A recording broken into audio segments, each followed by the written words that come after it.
how to apply for a free trial on the SHEIN app. Hey everyone, welcome back to the channel. In today's video, we'll be covering the topic that says how to apply for a free trial on the SHEIN app. So now without further ado, let's get started.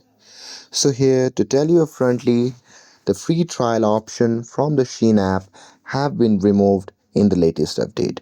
So here when you go to SHEIN app and there at the profile section, you look for the free trial option, you will see that the option has been removed.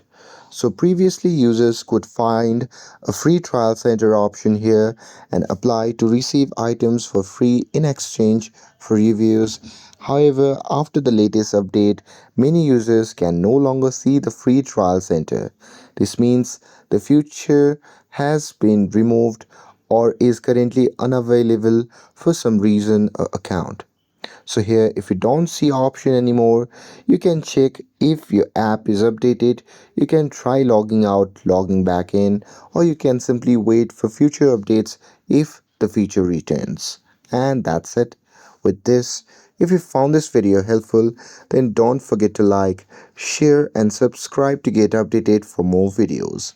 Thanks for watching and I'll see you in the next video.